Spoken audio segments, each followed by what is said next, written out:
Attorney Jeff David, magandang umaga po. Good morning, attorney.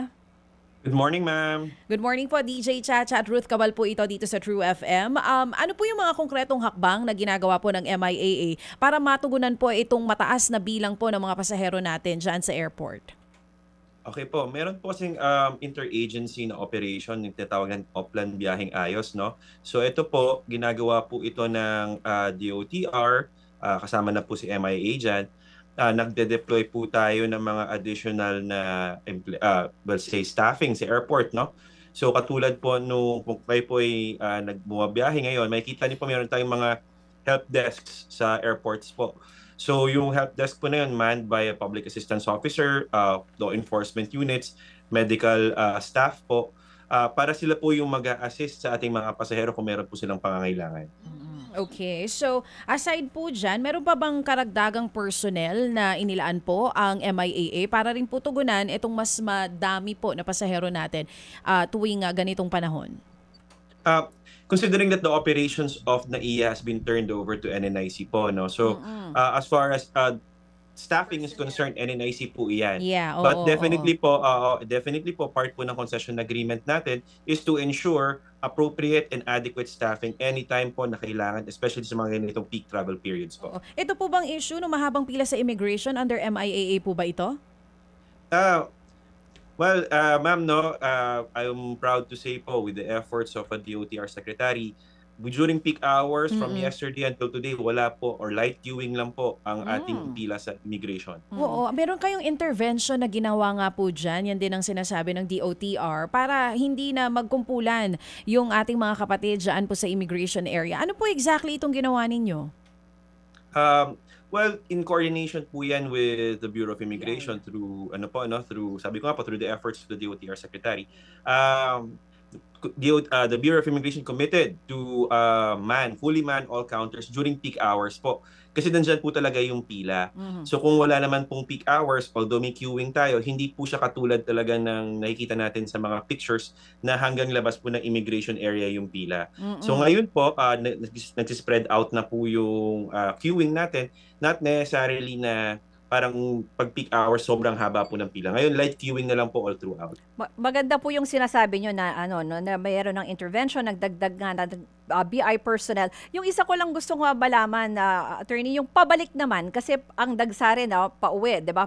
Halimbawa Saturday, Sunday or Monday yung mga pabalik naman from their international travel. Ang na-experience ko kasi lagi ko rin tong tinatanong, nagkakaproblema kasi may option ka na for the e-gates 'di ba? Yung lalagyan na lang ng sticker yung ibang yung passport. Pero minsan kasi ako ilang beses ko itong na-encounter, yung yung hindi binabasa nung e-gate yung passport or yung boarding pass kasi kailangan mong ilagay. So parang lalong nade-defeat yung purpose, lalong humahaba yung pila kasi bigla kang papapuntahin dun sa manual, dun sa may tao talaga, no? Natugunan po ba yung mga ganyang problema doon sa kanilang mga electronic e-gates? Well, ma'am, no, I think the best agency to answer that would be the Bureau of Immigration. But from what we've received from their briefings to us with regard to what they intend to do, they would be replacing po yata yung mga e-gates that are currently installed in all terminals.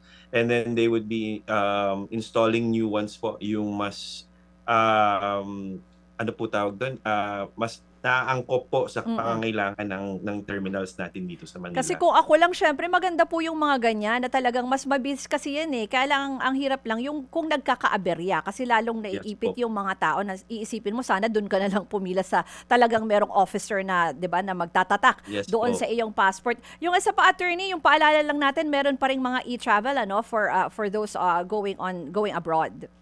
Yes po. For those that would be traveling internationally, we of course advise our passengers kung kayo po ay maaari lamang na magbayad na po ng travel taxes nyo online, pwede po kasi yan sa labas ng airport na po gawin. At the same time, mag-sign up po tayo na e-travel even before getting into the airport.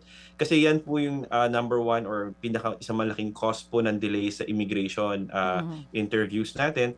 Kasi po, hindi pa po nakakapag-sign up na e-travel.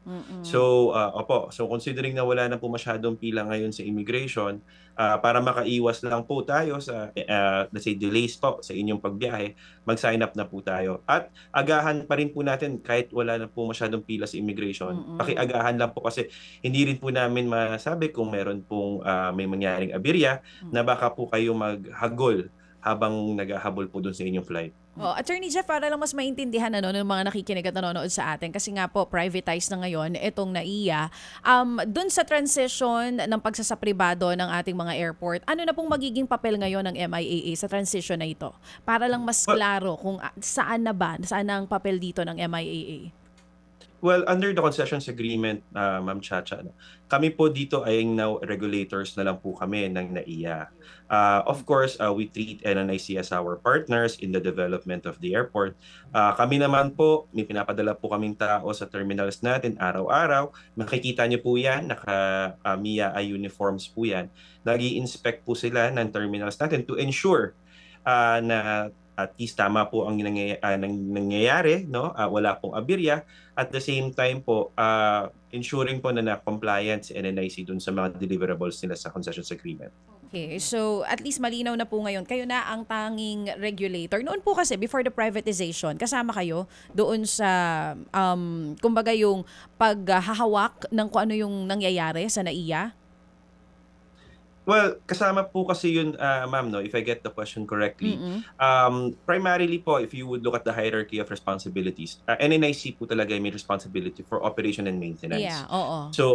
So, as far as si NIAA is concerned, we are primarily concentrated on ensuring po na yung what we call yung key performance indicators na meron sa concessions agreement ay nasusunod at natutupad po. So yun po talaga siya.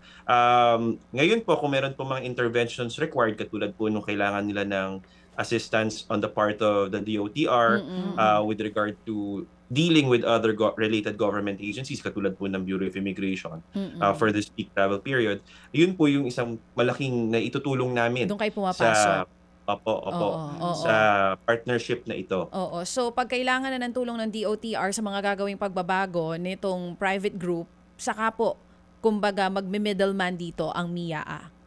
Opo. At the same time po, Ma'am Chacha, meron po kasi kaming deliverables under the concessions agreement. Okay. May mga certain projects po kaming tinatapos. These were either started before the concessions agreement at umaabot lang po hanggang ngayon sa implementation. Para po ito sa pagpapaganda rin ng ating mga terminals. If you have been to Terminal 3, kung makita niyo po yung immigration annex doon, kung saan po yung tinatawag nating OFW immigration area ngayon, that's a project of MIAA po.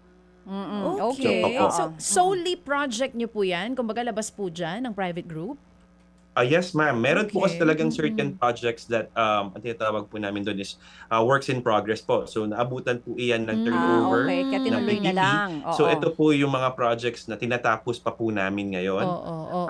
Opo. And we are also committed, parang kung meron pa po kami hindi nasisimulan, are committed to deliver po. Oo. Attorney, Sulat po niyan yung mga dagdag na palikuran po sa lahat ng terminals natin. Okay. Pero, kumbaga, tinatapos nyo na lang yung mga pending projects, pero pag natapos lahat to, lahat po ito ay sa private group na.